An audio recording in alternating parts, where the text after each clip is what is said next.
Can you become burnt out by having too little work to do? Does burnout only happen when there's too much going on in your life, or can there be other causes?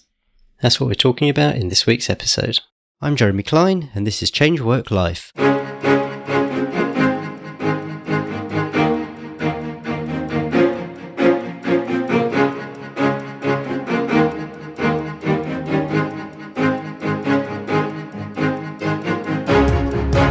Hello and welcome to Change Work Life, the show where we're all about beating the Sunday evening blues and enjoying Mondays again.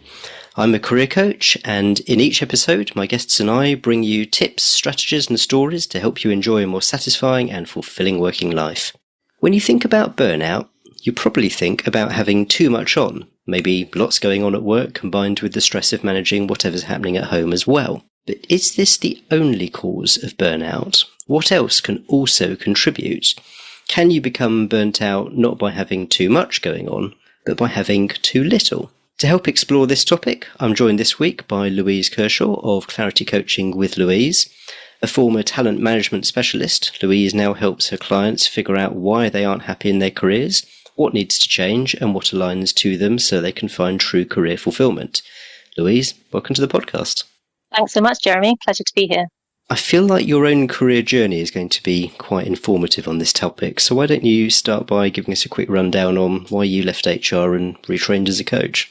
Sure. Yeah, gosh, thinking back, I was raised in a household where how you were seen and treated to some extent was quite contingent upon the grades you were getting at school.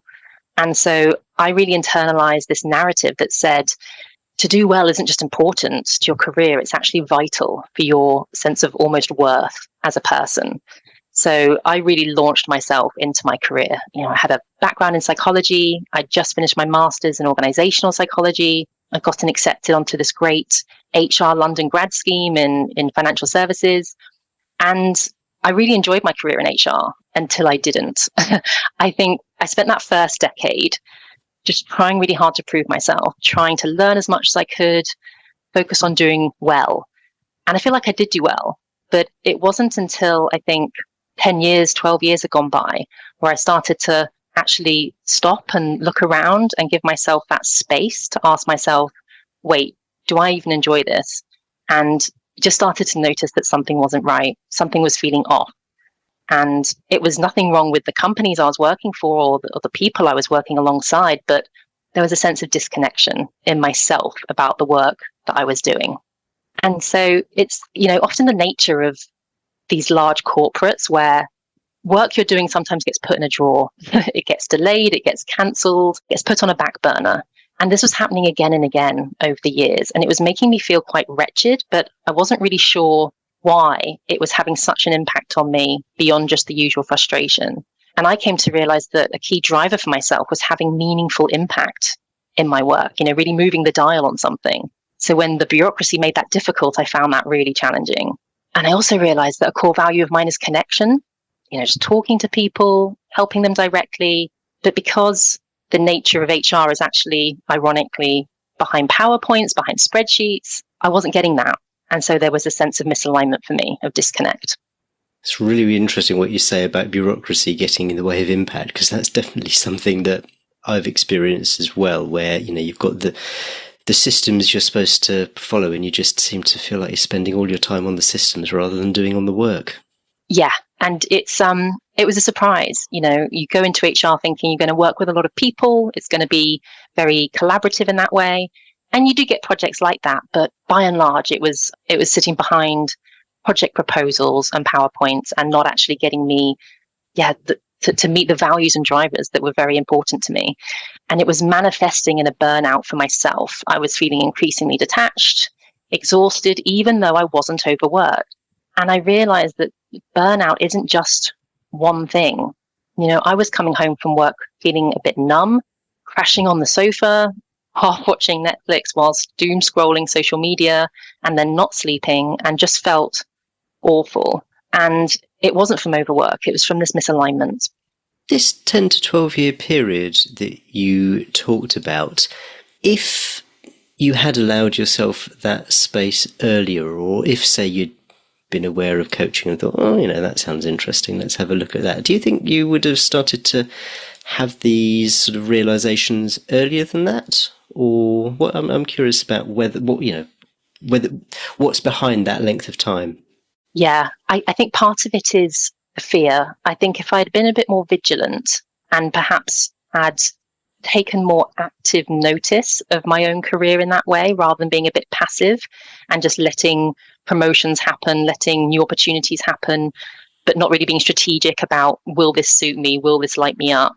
If I'd actually paid a bit more attention, I probably would have noticed that niggle had set in earlier. But there's so much that goes into casting a shroud over our eyes with this stuff. Sometimes it's the sunk cost fallacy is creeping in.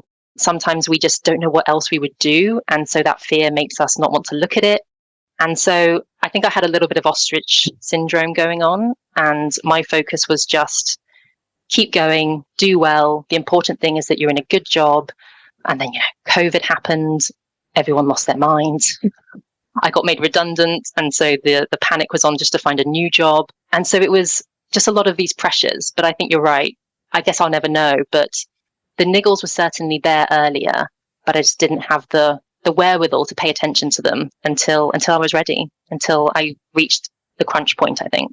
No, that's really interesting, because I think I probably got 10 or 12 years into my career and then switched jobs and stayed there for over 10 years. In hindsight, I probably could have done some of this thinking and thought about whether that was really for me at that point. But I suppose, there was the what else would I do, and the, it's a good job, it pays well, and all that kind of stuff that we tell ourselves. And I can't go back and change history, but it's really interesting that it does seem to take quite a long time to kind of realise, actually, no, something more major needs to change here, rather than just doing the same job in a different organisation. That's something I see happening a lot. I actually call it the job hopping cycle of doom, because people know they want to do something else. They work up the gumption to make a shift, but they're not sure what else they could possibly do. So they just apply for something in a different company, but it's the same as what they're doing currently. And that novelty makes it feel good and refreshing for a few months, but then they quickly get the same doubts creep back in, and they find themselves back at square one within about 3 months. So it is quite pernicious, but very seductive. You can see why that happens. And I think the thing with successful careers is, yes, you can get golden handcuffed, but it's also just the sense of part of your identity at that point. I'm somebody who does well, or I'm somebody who keeps up with my friends, and I'm somebody who has this good job, and someone who my parents are proud of. And there's a lot that comes into it from this external story and narrative that we're told about what success is. And we measure ourselves against that yardstick very readily. And it takes quite a lot of disruption to actually stand up and say, wait a minute, I don't even care about those things as much as I thought I did, or I have them and it's not creating happiness. So what else is there out there? Let's explore this burnout topic a little bit more. And let's start with how do you define burnout? And in particular, how do you define it as being different from stress or overwhelm or something like that? So I always go back to what the WHO define, but then I add a little caveat around it as well. So the WHO say it's a syndrome conceptualized by chronic workplace stress that has not been successfully managed. So there's these 3 dimensions that characterize it. There's this feeling of energy depletion or exhaustion. There's feelings of cynicism related to your job, and there's reduced professional efficacy, right? Your work starts to suffer. So the stresses mount, you feel drained, you feel checked out, emotionally exhausted, you gradually lose the ability to cope. The caveat that I like to add to that is they explicitly call it a workplace phenomenon, but I think it's naive not to recognize that obviously if you're experiencing chronic stress in other parts of your life, the likelihood of hitting that burnout and not being able to manage those stresses is surely likely to increase. And, Mental Health UK have done studies that found that for the people who do suffer from burnout, the majority of them agree that, poor sleep contributes to it. Financial uncertainty contributes to it. Poor physical health contributed to their burnout. So I do appreciate that it's a explicitly workplace phenomenon technically, but I also think we can take a more holistic view and realize that, if you're a single working mum, that's going to be a lot harder than if you have a lot more support, and there's going to be lots of factors that contribute to it. Yeah, so it's interesting, those three factors that you talked about: energy depletion, cynicism, and a kind of professional checkout. And I think maybe it's the cynicism and the professional checkout that feel to me like that is more what distinguishes it as being burnout, rather than just getting a bit stressed and overwhelmed if you're starting to care less and kind of, go into work with a fairly sort of negative attitude as to what it's like, and what's management doing? Oh, they've done this, have they? Oh, another project, whoopee. Yeah, that's exactly it. Stress can be good. Like, there is an ideal amount of stress that we can have in our jobs that's very motivating, and we see that in models like the job demands resource model of stress. But it's different to a sense of, oh, I'm a bit worried about this project and how am I going to do it? And I hope it goes well. And I'm thinking about it. And maybe I've got some anxiety around it, but it's this sense of a heightened emotional state where I'm engaged with the work and I'm actively thinking about it. Maybe there's this alertness. The burnout comes when it's the opposite. It's like this deadening affect. It's a flattening, and it's a sense of, do I even care anymore? I've got nothing left to give. Why am I even doing this? And it's that complete emotional detachment and disassociation. So as I said at the top, I think a lot of people will associate burnout with there just being too much going on. And this was certainly something that we saw during the pandemic, with people trying to do jobs, often in a new environment, a remote environment, which, fortunately technology enabled us to do, but it was still something we had to get used to. And you had the kids home from school, so you were worrying about what on earth they're going to do, and you couldn't go out, and when were you going to do your shopping? And there was all that stuff going on. So there was I think a lot of burnout there just from the circumstances. But that's the type of burnout where there is just, almost an overwhelm as to everything that's happening. Whereas I'm curious to know about the other types of burnout that you've seen and you've identified and you coach people through. Yeah, I see this showing up in multiple different ways. And of course, it's very, very common to think about burnout as just doing too much for too long. And I think at a societal level, that is how we see burnout materializing. It's the completely exhausted investment banker. It's the completely exhausted nurse or teacher who has just got too much demands on their time. They don't have any resources to cope with it. And it's too much. They can't cope. They crash. That's very real, right? That is a type of burnout, of course. But I see these other types, and I see them as these four different types fundamentally. One is the overwork I just mentioned. But the other one is a sense of underwork, a sense of too little. Some people call it bore out. I really see it as a firm branch of the burnout tree where you don't get any growth and you are stagnated. And this can really manifest in a sense of meaninglessness and lack of motivation in your job, because you end up just feeling like, what is the point of this? This isn't going anywhere. I'm not doing anything. I'm not learning or growing in any way. This feels dead end. And that can also manifest as a confidence crisis, because what I see a lot of people who come to me when they've been in a dull admin type job for a long time, they're in a confidence crisis. They tell themselves, maybe this is all I'm good for. And it's obviously not the case. I had one client who was a very busy, very stressed teacher, and she burnt out from the overwork. She overcorrected into what she saw as a really dull admin job. And she came to me burnt out from that because she was just very desolate and feeling very helpless about her abilities.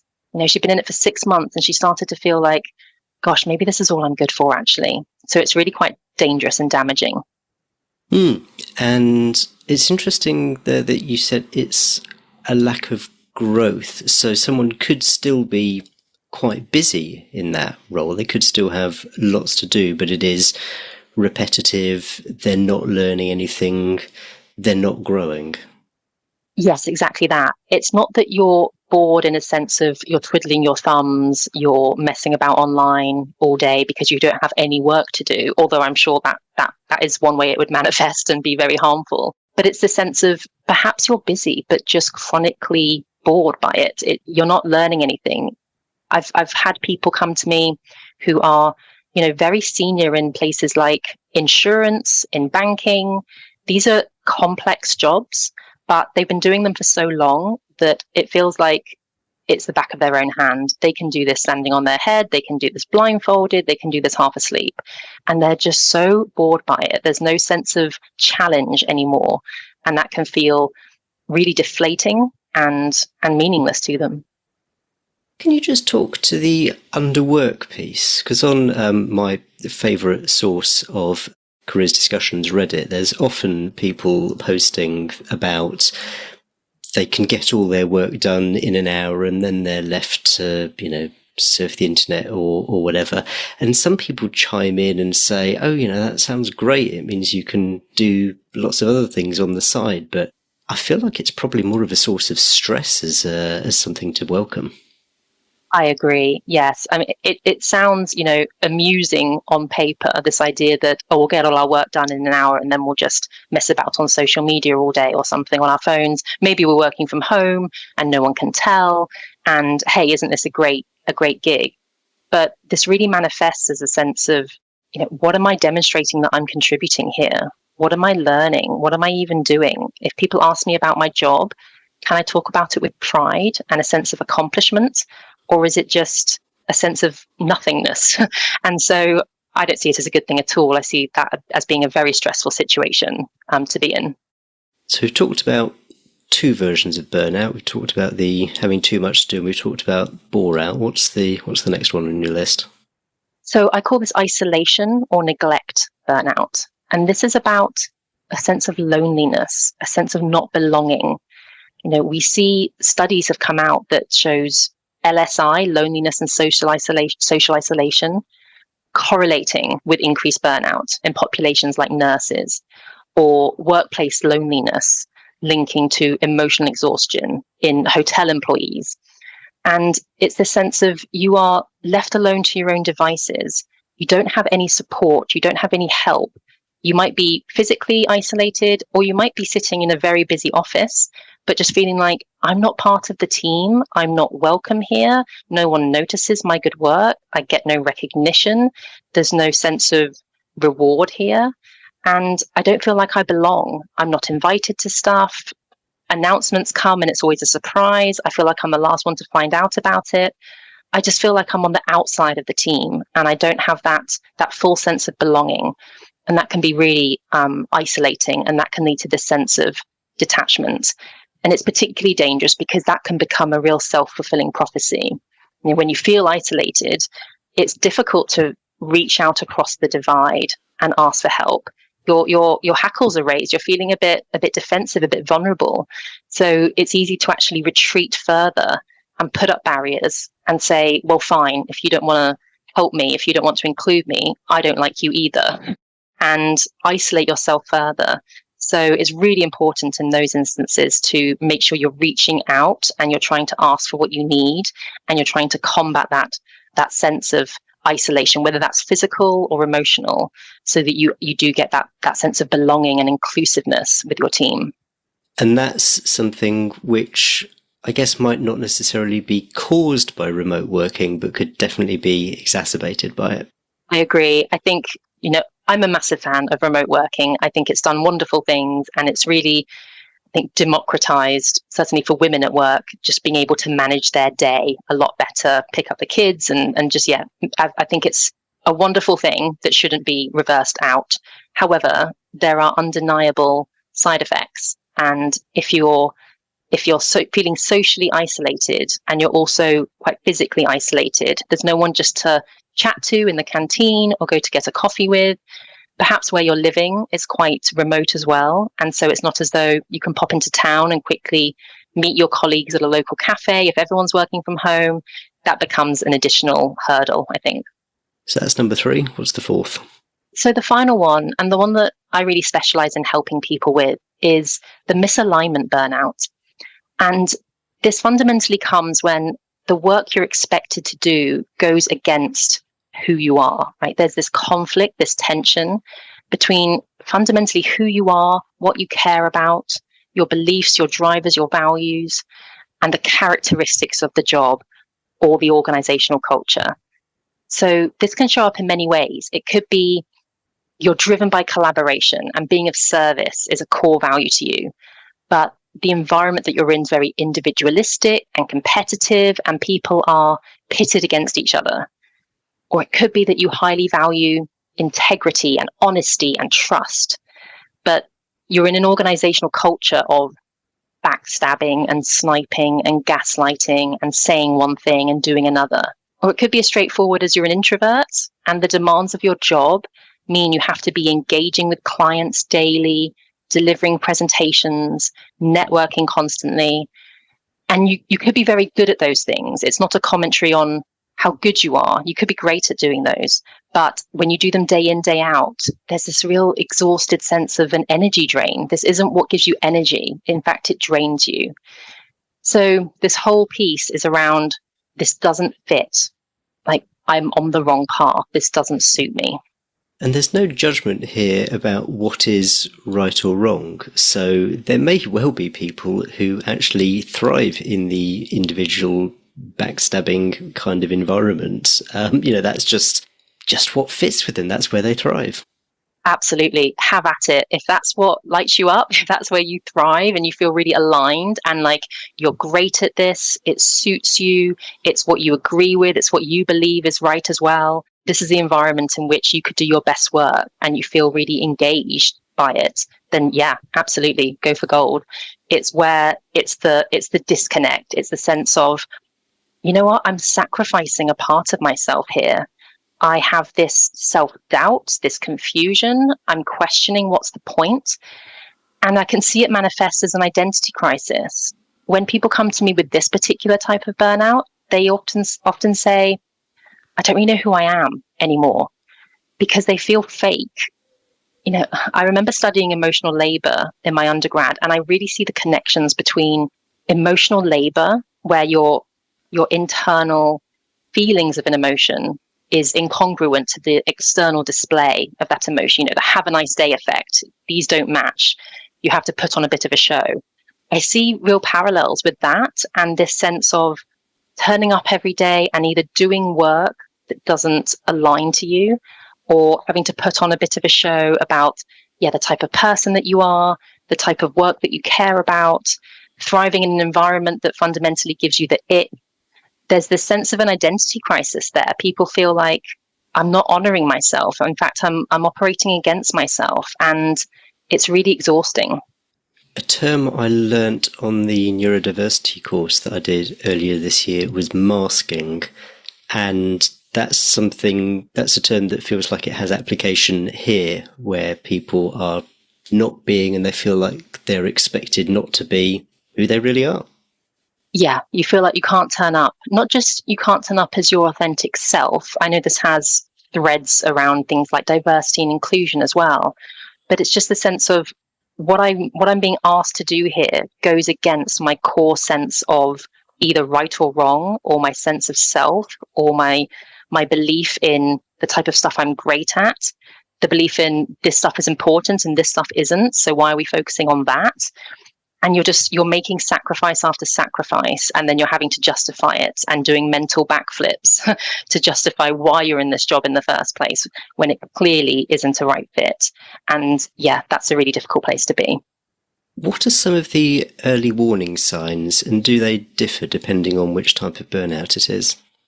I guess it's, I do see the ways it manifests as slightly different. So like I said, with the misalignment, it can be about this identity crisis. With the underwork, it can often be a confidence crisis because they feel like they haven't got anything to talk about when it comes to their work. They're not contributing in any way.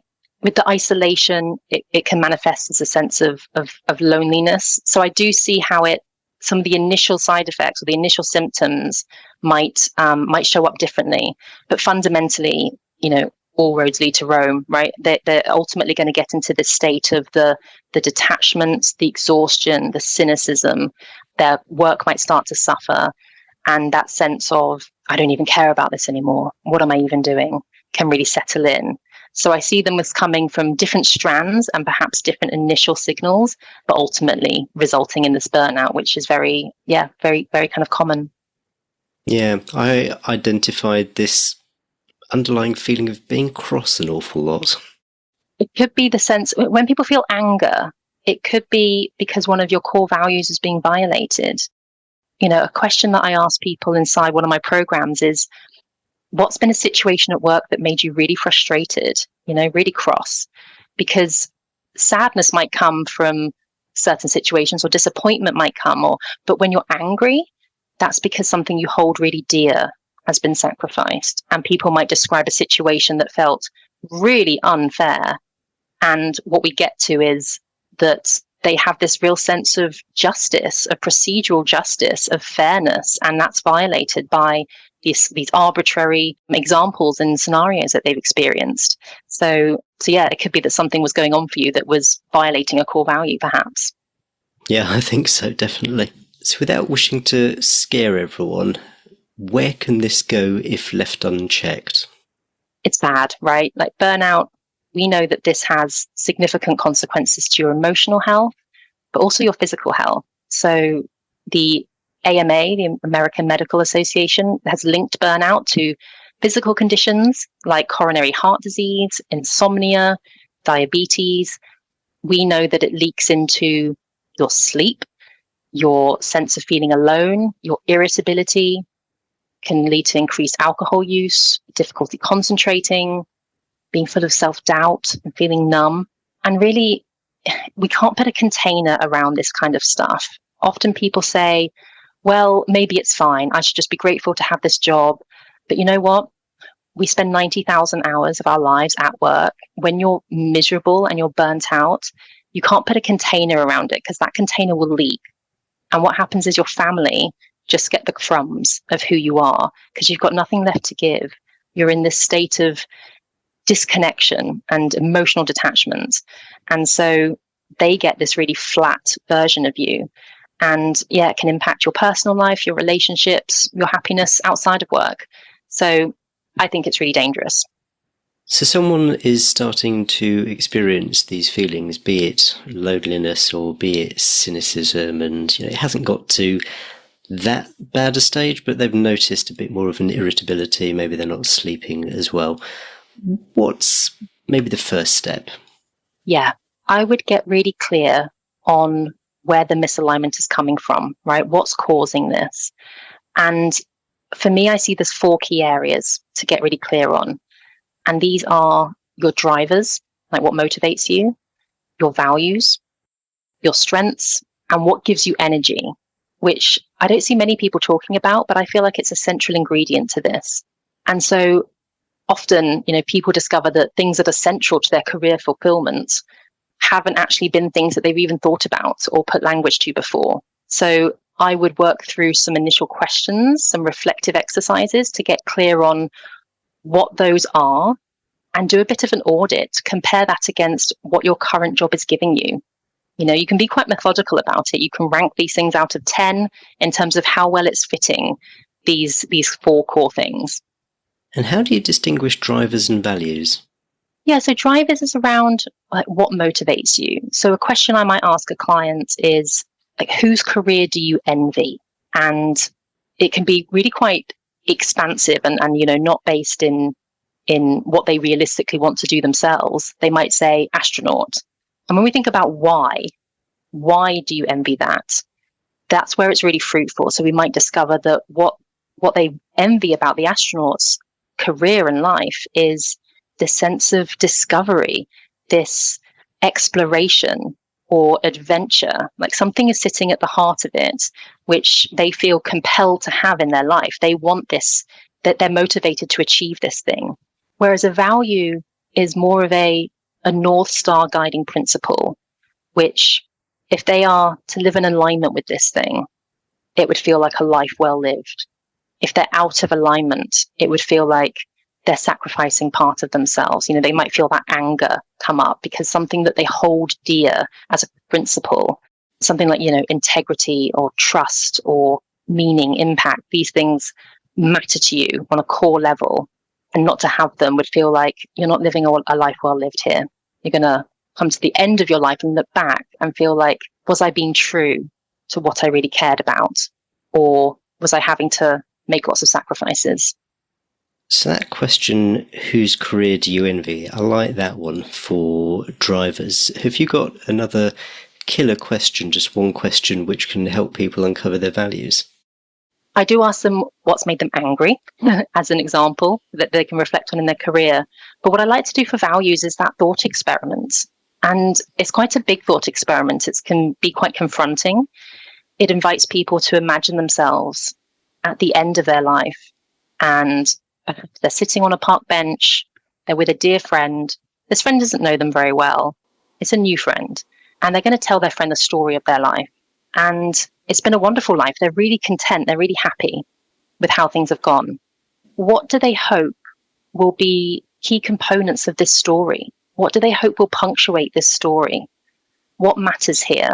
And they might say things like, well, a lot of travel, for instance. And then we'll say, why? Why that? And say, well, because finding out about new countries really matters to me. Why? Because learning is a fundamental value to me, right? So there's always a thread we can pull on when we think about what are the core components of your life well lived, and then we dig deep into each of those. It can help to reveal what matters to you as a fundamental principle. And so that's an interesting thought experiment, just to help people start to think expansively about, what are my North Star guiding principles here? I'll bet at the start that a lot of people have difficulty just even saying what could be the components of that life well lived. Yeah, sometimes it's just about giving people time to think about it, asking them what else, because people's initial reaction tends to be, well, I hope I would have spent time with family. But yes, of course. And if that continues to come up, I hope I would have spent time with friends. I hope I would have had wonderful interactions with loved ones. It keeps coming up. We start to think about relationships as being a core value. And what specifically about that? Is it about being of service in relationships? Is it about working together on something, like collaborating with people? What is it about the relationships that's a core value here? And so we can, again, just start to dig a little bit deeper into their answers and start to be a bit of an archaeologist excavating what sits at the heart of some of their responses. When it comes to identifying and tackling burnout, how much is it about changing you and how much is it about changing your situation? It's a really interesting question. And I don't have a perfect ratio, but it's definitely both, right? Because if you're in the wrong situation for you, it's very difficult to say, I relieve myself of the burden of caring about this, because it is having an impact. Our work does matter. Like I said, we spend so much time at work. To say to yourself, I'm just going to put work in a box and not care about it, that fundamentally doesn't work. So identifying that the situation needs to change is key. But it might also be, of course, you will have individual traits, characteristics. There'll be individual differences amongst people that make them better able to cope with some of these stresses in the first place. And that might be a sense of resilience. It might be a sense of emotional agility. It might be how well they understand their own mind. They're able to regulate themselves, and how well they recognize the patterns that they get into or fall victim to the stresses of their lives. How proactive they are, or how much they are stuck in a sense of learned helplessness. So there's really differences you'll see amongst people that will change how difficult the burnout feels and how long it is that they'll be stuck in the burnout.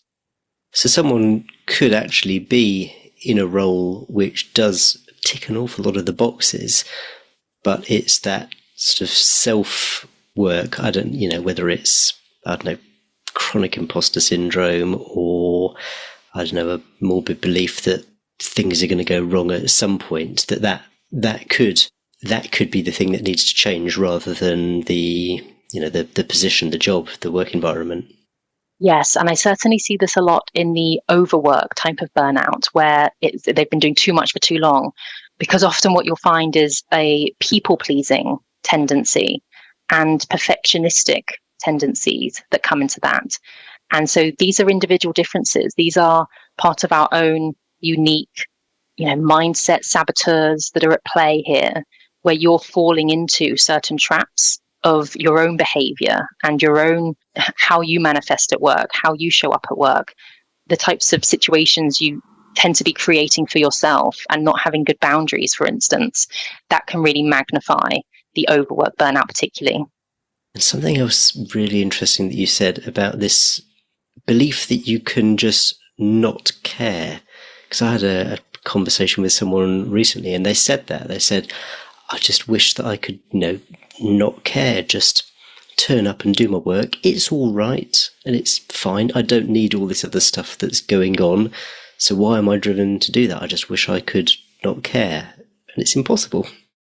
I mean, that would solve a lot of problems, right? If we could flip a switch and now we don't care about this thing, great. But it takes up, the majority of our week, where we spend the majority of our time.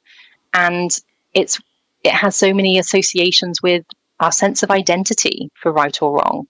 And so if people say to me, I'm just going to try really hard not to care about this, good luck with that. I do not think that's going to work out for you. We talked about the 4 different types of burnout kind of individually, but I guess there's an awful lot of crossover. So if you are feeling misaligned, then you may well be feeling isolated, and you also may be feeling particularly unengaged and that you're not growing. Can you talk to that? Yeah, absolutely. So if core, value for you is learning, for instance, and you're in a situation where you're in underwork, you've got too little learning, no growth, no challenge, you're stagnated, then both of those are at play. So I do see how these cross over very much. If you're in isolation and neglect burnout and you're feeling really, really lonely, but what matters to you is collaboration, is being of service, is working as a team to make a difference in some really clear way, then that's going to feel even worse because it's violating these core things. So I think there's a lot of crossover and there's a lot of interplay in these different concepts. It just reminded me, someone described where they worked once as being something like pathologically sociable. So they were constantly going out for drinks after work and that kind of thing. And that was something that actually didn't fit with this person. She didn't want to be constantly going out and socializing. And I suppose in a way that can give rise to these feelings of isolation and loneliness, because you're kind of forced to be in this situation and you just don't feel like you belong there. You feel like a fish out of water. Exactly that. You don't feel like you belong, and you don't feel like there's space that's been made for you to accommodate you, to make you feel welcome and part of the team, even if you're not somebody who's up for going to the pub after work every day. That can feel like you've been shut out. Is burnout something that can be entirely avoided, or do you kind of need these niggles to spark you into kind of doing a bit of this self-reflection work? Interesting. I mean, I think it can be avoided if you are in a situation that's serving you well, if it suits you, it aligns to you, the work that you're doing gives you energy. If you're in a great job like that, that's well aligned to you, then, and you're not experiencing this, the overwork, the too many pressures, you feel well supported, then yeah, tick, tick, tick. It's going to be unlikely that you hit burnout. I think sometimes those initial niggles can be the canary in the coal mine, though, and it's really worth paying attention to when you first start to hear those and feel those, rather than pushing them away, sticking your head in the sand and thinking, oh, it's just temporary, it'll get better. As soon as I achieve this promotion, that will all go away. As soon as I get that pay rise, then it will feel better. Because then we're falling into the arrival fallacy, where we're saying, I'm not happy now, but as soon as I achieve this milestone, then I'll be happy and it will make all of this worth it. If you've got that niggle of dissatisfaction, I promise you that's not going away when you get the pay rise, when you get the promotion. as we learn from the arrival fallacy, all that we do as humans is we shift the goalposts once we've reached a milestone and we start thinking about the next thing. And we often get very, very used to a pay rise within a few weeks or months. And now we're worrying about the next pay rise. So it never has that long lasting impact that we think it's going to have. Certainly not to counteract burnout. Yeah, and I think it also fits in with, I think what drives you, actually, what you were saying. I was chatting to someone the other day who he's a business creator, but he recognizes that his sweet spot is starting the business and taking it to that sort of messy first phase. But then as soon as things become more structured and he's got more employees, he just loses interest and wants to go on to the other thing. So it's he kind of recognizes that arrival, that's not going to be everything. That everything's all right. He needs to kind of go back and then do the journey again. Interesting. Yeah. And it might be that what he's great at is the strategy and the idea and the creativity. And then when it comes to actually executing and operationalizing that idea, can lose interest a bit. Sometimes people like that can be multi-passionate and they just want to keep coming up with great ideas, but can feel restricted and stuck when it comes to going into the weeds and operationalizing something. Someone who has identified that there is something not right, and maybe they have started to recognize it themselves as burnout, and they've acknowledged to themselves there is work to do, which may take a while. How can someone approach that with nearest and dearest, or even work colleagues?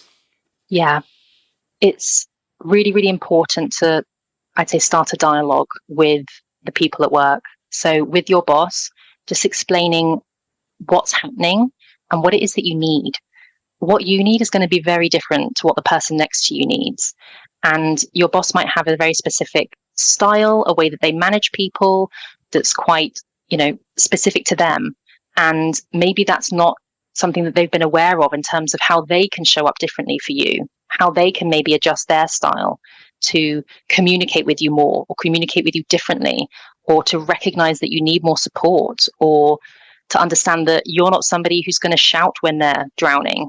And so they just need to pay more attention to that. So it's about communicating what you need with your boss, I think, is really an essential step. And if needing to do that with, the help of HR, for instance, then by all means, or even an employee network group who can help. But I think it's important to just advocate for yourself and be clear about, this is currently where I'm feeling out of sync. This is what I'm struggling with. And this is what I would love to be different. I'm feeling like I'm not included in these team meetings and I'm not sure why. Or I'm feeling like I'm drowning and no one seems to be noticing. Or I'm feeling like, what I really care about is doing this good work, but I'm increasingly pulled into these types of projects. And actually, that's not where I want to grow my career. So what is it that's actually going on for you? And what are you asking for? And when it comes to your family life, it's similar, right? If you can be open and honest with our loved ones about what is going on, how you are feeling, and what help you're specifically asking for, then they can be empowered to understand how they need to show up for you differently, what needs to change, what different dynamics they might expect in the house, what help you need, and how they can show up to you and support you. And at home, it might be that they don't need someone to help them fix it. They just need someone that they can talk to about it. Yes, it might just be that you need your spouse to understand that if you are seeming distant, it's not them. Often we can internalize and make personal someone's behavior and assume that something else is wrong.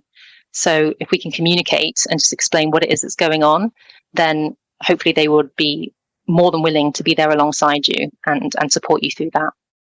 Is the conversation with the boss worth having, even if you're very skeptical about whether they will take it in the way that you would like them to? This is the self-fulfilling prophecy, right? That makes it so difficult when we're in a state of burnout and we don't believe anything matters anymore.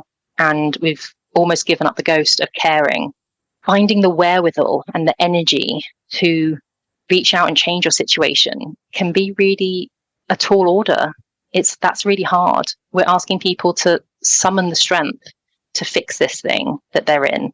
And that can be a difficult situation to be in, especially when one of the symptoms of burnout is cynicism. And so it can make you feel like, what's the point? Nothing's going to change. Nothing matters here. But it's recognizing that this is a medical situation, a mental health situation, that these thoughts are, not going to be based on fact, that this is a manifestation of something quite serious that's happened to you, and that there is a way out of it. You have a lot of actual power and agency and ownership in your career. Okay, so no one's forcing you to be in a situation that is fundamentally harmful to you. Our careers should light us up. They should be enriching to our lives. If anything, at a minimum, they should be a net neutral, right? They should not actively harm you. And you have a lot of actual agency and choice here in what you do next. But the awful whispering in your ear of the burnout is that there's no point here. So it's actively overriding that and hopefully getting some help in it. Talking to a GP, talking to a mental health practitioner, and talking to a career coach to think about what else would light you up that you do want to do instead. Before we wrap up, is there anything we haven't talked about, or any sort of final thoughts that you'd like to leave the audience with? I suppose I just want to touch on this notion of shame for a moment, because a lot of people come to me feeling a sense of shame that what they are, the situation that they're in, is their fault. And they feel like, I'm 25, I'm 35, I'm 45, I should have this figured out by now. There's a sense of, why can't I just get it together?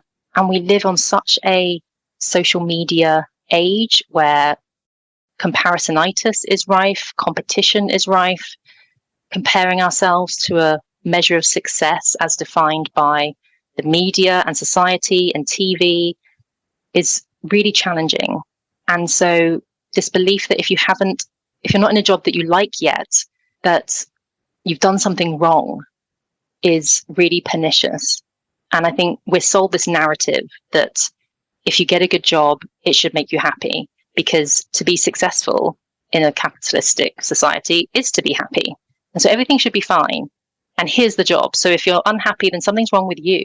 And I just believe that you have not done anything wrong if you're going through this. You're going through actually a reawakening about what really matters to you. And yes, that can be powerful, but there is also so much power and ownership in finally reckoning with what you actually want from a career, like what has happened, what data you want to take with that, what lessons you want to learn from that, and what you want now going forward, and taking steps towards it with agency is a powerful place to be. You haven't done anything wrong. There's almost a feeling that you need to be quite courageous, stubborn, counter-social almost, against all that stuff in social media. You kind of got to turn that off. And when the person says, oh, you've got such a great job, why on earth would you stop doing that? It takes quite an amount of courage not to take that on board and to go, well, yes, you're absolutely right. It is a great job, but it's not right for me. That's it. And it's not letting other people's fears become your fears, or not letting them sway you. Because when people say stuff like that, like, oh gosh, I'd love to quit my job and do that. I could never do it. Oh, you're brave. You're brave doing that, aren't you? What they're saying is, I haven't found that courage yet. And I'm a bit in awe or jealous or even suspicious of how you've managed to do this, because I want to do that too, and I can't do that yet. And perhaps they're feeling stuck and afraid. And so not letting those comments of well-meaning people who are just sharing, how they feel about it, not letting that get stuck in your head on a loop, but just realizing that, yes, it does take courage. We are going against the grain when we actually stand up and we think about what matters to us, but it's so important, and you have every right to craft a future for yourself that matters and that you care about and that would actually light you up rather than pull you down. For someone who wants to find out more, who's inspired by this subject and like to dive into it a bit deeper, what can you suggest they look at? So I really enjoyed the book, just called Burnout by Emily Nagoski. And she actually talks about solving the stress cycle.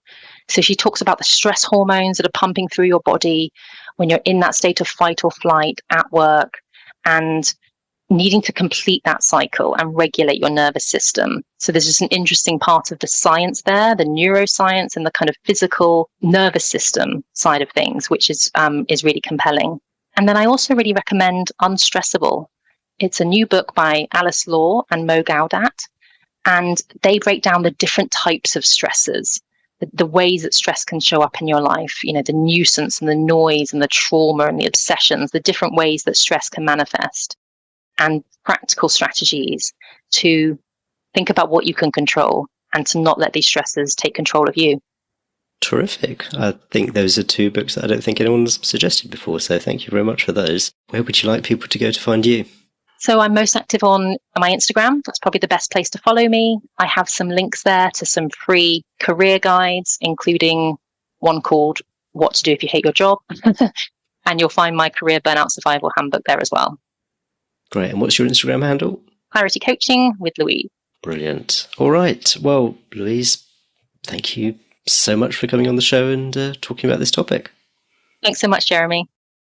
Okay, hope you enjoyed that interview with Louise Kershaw of Clarity Coaching with Louise.